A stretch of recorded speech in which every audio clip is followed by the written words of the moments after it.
buenos días. Hoy tenemos con nosotros la grata presencia de Michelle Bass, a quien voy a presentar. Ella es directora de Digital Learning Solutions Center para la región andina de Laureate International Universities, ingeniera civil industrial de la Universidad de Chile. Cuenta con una larga trayectoria en el mundo de la educación, 20 años en la educación online, desempeñándose como directora de desarrollo académico en el Instituto Profesional AIEP, rectora y directora de gestión y desarrollo en el Instituto Profesional IAC. Buenos días, ¿cómo estás, Michelle? Buenos días, muchas gracias por la invitación.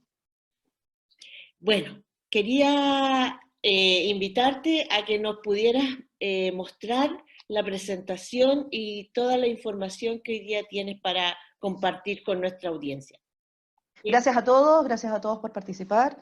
Queríamos conversar un poquitito y en esta oportunidad de cómo la tecnología en la educación nos ha ayudado y lo más probable es que nos va a seguir ayudando en estos tiempos de pandemia, donde muchos de nuestros docentes, profesores, en las variadas instituciones de educación superior, desde educación básica hasta la educación universitaria, nos pilló en un momento que no estábamos necesariamente tan preparados, que a pesar de venir de hace un tiempo conversando respecto a la transformación digital, nuestras instituciones como que lo vieron pasar por el lado. La transformación digital fue mucho más rápida, sin lugar a duda, en otros sectores de la sociedad, no en nuestro sector de la educación. Y eso tiene harto que ver con que la educación nos ha costado hacer cambios. Es decir, llevamos miles de años trabajando y estudiando en una manera muy similar, donde hemos ido incorporando tecnología, pero donde las grandes transformaciones han ocurrido en mundos que no son en el mundo de la educación. Y esta pandemia, de alguna manera, sobre todo aquí en América Latina, como que la vimos de lejos, se nos hizo presente demasiado rápido. El 26 de febrero no teníamos a nadie infectado efectivamente en nuestros países, y de un día para otro tuvimos que irnos todos para la casa. De un día para otro tuvimos que pedirle a nuestros profesores, tal como lo dice ahí un Twitter de una docente, que les informaron a las 8 de la noche que iban a tener que hacer switch a la educación online, y que en 2 días más, y que se suponía que además mañana había que avisarle a los estudiantes de cómo iba a realizarse esto. Sin lugar a duda, nos terminó pasando que nuestros profes terminaron haciendo clases en el aula, a una clase en la casa, usando tecnología, sin cambiar el currículum, sin cambiar la metodología, sentándose 45 minutos a hacer lo que sabían hacer, aprendiendo muchos de ellos de alguna de las plataformas de videoconferencia, pero sin pensarlo. Fueron muy pocas instituciones, muy pocas, por lo menos en este lado del mundo, que decidieron parar, que decidieron darse 1 o 2 semanas, que decidieron capacitar primero, que decidieron pensarlo. En general, lo que nos terminó pasando fue que nos lanzamos a una educación que hoy día le llamamos educación virtual de emergencia, que se confunde con la educación online. Y en este lanzamiento, todos hemos cometido errores. Nuestros estudiantes que no estaban preparados, nuestros profesores que no estaban preparados, los mismos apoderados, nosotros mismos, porque tuvimos que ambientar espacios personales y compartir nuestros espacios personales en espacios que pasaban a ser el aula de clase. Y 45 minutos, y un profe en general tiene clase tras clase, por lo tanto, muchos de ellos partieron haciendo 8 o 10 horas y teniendo a los estudiantes 8 o 10 horas frente a un computador. Con el pasar de los tiempos y en esta lógica, la UNESCO nos ha dicho un par de cosas que son bastante relevantes. Primero, el 90% de los estudiantes en el mundo están sin clase, en el mundo escolar. Y eso significa son 1.500 millones de estudiantes en 191 países que han cerrado. Es Es una cantidad exorbitante de estudiantes que hoy día tenemos la responsabilidad de entregarles una formación. En este lado del mundo, además, nos pilló casi sin haber empezado clases. Por lo tanto, ¿eso qué significaba? Que se tuvo que adaptar muy rápidamente, quizás en algunos países además a tener todo el año, con un nivel de incertidumbre muy grande. Tenemos, según la UNESCO, 63 millones de profesores de primaria y secundaria que están haciendo clases en estas condiciones. Casi 4 veces Chile, 2 veces Perú en población, y con un punto que no deja de ser muy relevante, que casi la mitad de los estudiantes no solo tienen barreras para poder aprender en online, sino que además tenemos estudiantes a nivel mundial y en nuestros países también que no tienen cobertura, que no tienen aparato, y los estados han terminado supliendo ese proceso. Voy a citar aquí a un profesional chileno del mundo de la educación online, que es Eduardo Hernández, que en algún programa de televisión argentina comentaba que finalmente el coronavirus terminó siendo algo así como un terremoto, que no lo vimos venir.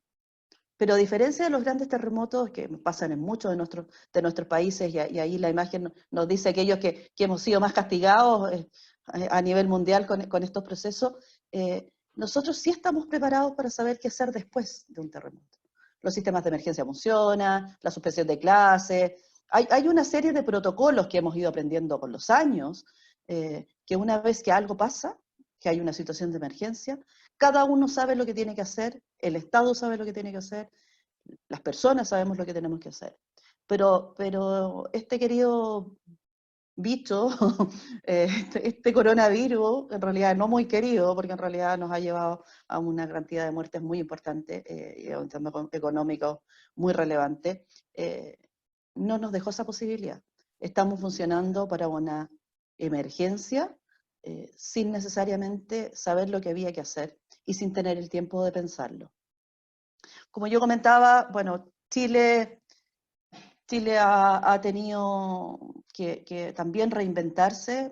Trabajaron en una plataforma para todos los estudiantes, Aprendo en Línea, que fue la primera respuesta del ministerio. Y luego de las vacaciones, con la ayuda de privados, volvimos a tener televisión educativa, como en las épocas de Teleduc. De un trabajo pensado de poder llegar efectivamente a estudiantes de primero y cuarto básico que tienen problemas de conectividad o que no tenían computadores disponibles o que le estábamos pidiendo a los padres que fueran los nuevos tutores cuando los padres estábamos, lo más probable, trabajando en nuestras mismas casas. Por lo tanto, ese espacio, el gobierno, y no solo nuestro gobierno, ha pensado efectivamente en cómo se llena. Estos cambios ha llevado a que en gobiernos como el del Perú, donde la educación online estaba prohibida. Perú tenía una ley vigente donde solo el 50% de la educación universitaria podía ser en pregrado, podía ser entregado por tecnología. Por lo tanto, para enfrentar este proceso de COVID, tuvo que haber un artículo especial donde mandataba a las instituciones para poder hacerlo y no estar en contra de la ley, pero también poder entregarle a los estudiantes un programa de radio y un programa de televisión por los problemas de conectividad que ellos tienen. Y ya han entregado casi 840.000 tablets con internet para las zonas donde no hay y donde no se tenía conectividad. Esto nos ha llevado a que en nuestros países, en América Latina, más o menos hemos hecho cosas similares. Argentina en la misma lógica de poder entregar tecnología y conectividad. México con Aprende en Casa, también de la Secretaría Pública de Educación, para poder llegar a estos hogares con conocimientos y poder estar capacitando a nuestros estudiantes. Yo quiero destacar el caso de Uruguay. Uruguay, a través del Plan Ceibal, durante años ha entregado tecnología y recursos a los profesores y tecnología a los estudiantes. Por lo tanto, yo creo que el país, espero no equivocarme, pero yo creo que el país que estaba más preparado para una epidemia como la que ocurrió, y esta educación de emergencia es Uruguay, y ellos han abierto además su portal para recursos para el resto de los profesores en América Latina. Pero volviendo al tema de la transformación digital, en educación la transformación nunca fue un tema tecnológico. La tecnología siempre la tuvimos disponible. La transformación digital era un tema de estrategia, de cultura y rediseño de procesos.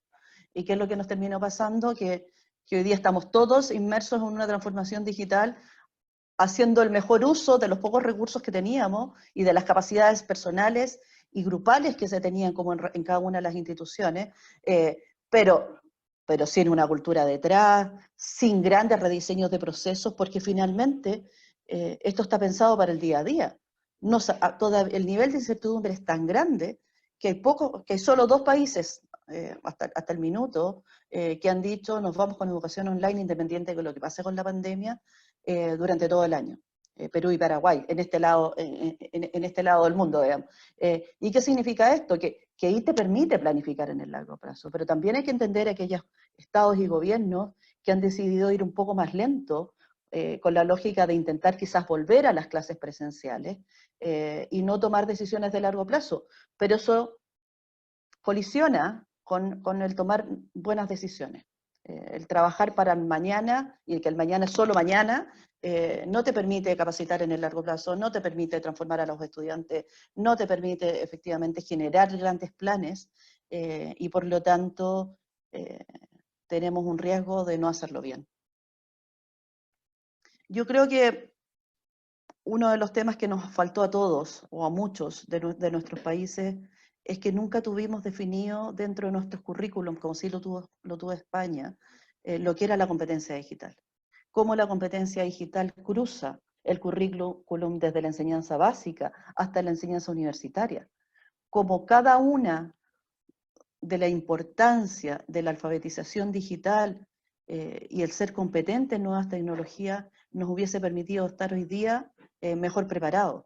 Esta es una deuda pendiente que tienen muchos de nuestros países. Esta es una deuda pendiente que vamos a tener en el currículo, porque finalmente las tecnologías estuvieron, pero nunca estuvimos preparados para usar estas tecnologías. Nuestros estudiantes de distintas edades usan la tecnología muchísimo, muchísimo más que nuestros profesores, pero no usan la tecnología para estudiar. Y también les ha sido muy difícil ese cambio. La autonomía, ha sido dificilísimo también poder trabajar en ellos. Esta competencia digital, finalmente, que en el caso de España se divide en estos 5 elementos: acceso, comunicación, creación de contenido, seguridad y resolución de problemas asociados a la tecnología, es algo que debemos todos hoy día trabajar con nuestros estudiantes. Quizás un poquitito menos de lenguaje, matemática e historia, y quizás darnos un minuto donde efectivamente poder ir capacitando a nuestros estudiantes de que conozcan cómo se accesa a la información, cómo se pueden comunicar, qué cosas hacer bien, que sacar una foto del profesor y difundirla en redes sociales no está bien hecho, no solo por un tema de orden en una sala de clases, sino que también es un tema de responsabilidad. Esa responsabilidad, hoy día yo le quiero hacer un llamado a que los profes la pensemos un poquitito y veamos cómo en pequeñas capsulitas nos vamos dedicando un poquitito de nuestro tiempo a ir cruzando y a ir completando esta brecha, que es cierto, no es nuestra responsabilidad hoy día, pero es una responsabilidad casi social, cosa de permitir que el estudiante pueda aprender de aquí en adelante lo que le queremos enseñar desde el punto de vista de la materia dura, digamos, del contenido, del aprendizaje del contenido propiamente tal.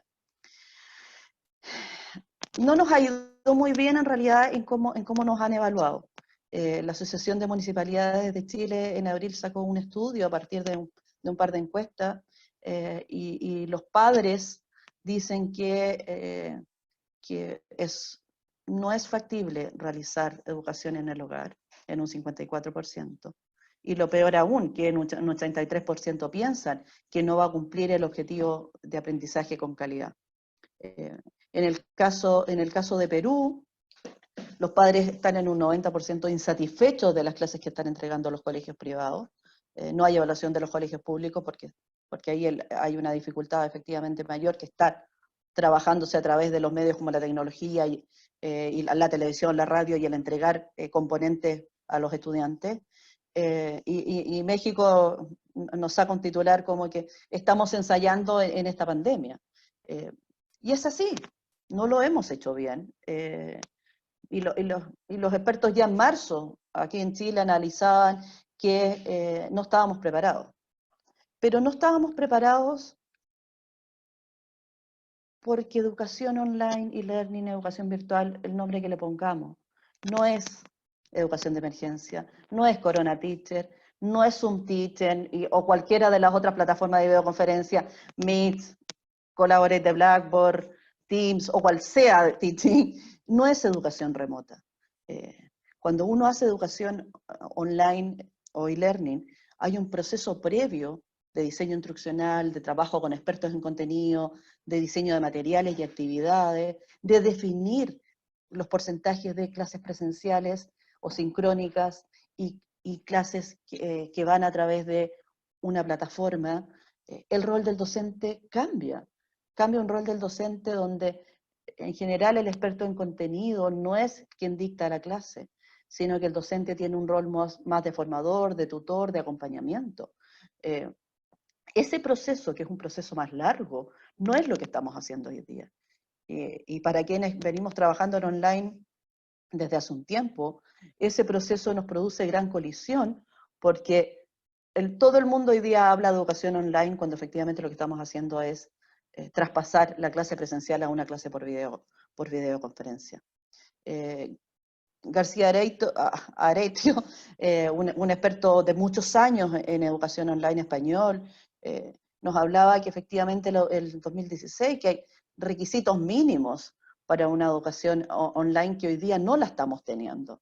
Desarrollo de contenido y materiales, una tutoría integral, un proceso de comunicación e interacción conocido y trabajado, la tecnología propiamente tal. La educación online se basa en una LMS, en una plataforma donde están el desarrollo de los contenidos y en general el proceso formativo de enseñanza-aprendizaje del estudiante ocurre estudiante contra plataforma. En una clase presencial, el proceso de aprendizaje ocurre con un profesor y un estudiante. Y en ese sentido, además, como último punto que nos planteaba, una institución, una organización y una planificación. Es cierto, hoy día tenemos una planificación mayor de nuestras clases, pero no están todos esos requisitos mínimos para poder denominar la educación online. Los profesores son los mismos que hacen tutoría, los profesores son los mismos que se comunican necesariamente, el desarrollo de contenido tiene hoy día una función meramente haz ejercicios, porque en realidad el contenido te lo sigo entregando yo desde mi sala de clase, que dista mucho de una educación principalmente online o virtual en todo su esplendor. Tratando de conversar un poquitito cómo estamos transformando esta clase presencial en una videoconferencia, poder entregar algunos elementos que considero relevantes dentro además de toda esta mar de información que nos ha llegado en Capacítate Mejor, una serie de tips. Tenemos un acceso hoy día a mucha información. Yo le diría efectivamente a los profes, primero en un espacio menos pedagógico, cuiden su espacio. Esto tiene que ser en un espacio cuidado, porque estamos exponiendo nuestro espacio personal a nuestros estudiantes. Tómense el tiempo de ver dónde se realiza la videoconferencia, tómense el tiempo, hay varias plataformas que te permiten tapar o difuminar efectivamente tu background, cosa que no compartas, si es que no quieres compartirla. Dedícale un tiempo a preparar técnicamente la videoconferencia, antes de empezar, aunque sean 5 minutos, aunque se los quites a la clase, porque la clase va a ser muchísimo mejor. Revisa el audio, la luz, la conectividad, si vas a grabar o no vas a grabar, qué permiso cuentan los estudiantes. Ya tenemos estudiantes que han tomado algunos permisos, que han parado grabaciones. que han sacado a profes o estudiantes de la sala, porque los estamos habilitando con permisos que no son los que debieran tener, o que nos han escrito cosas en algunas clases que no debieran ser. Cargar previamente el material que uno va a compartir, efectivamente.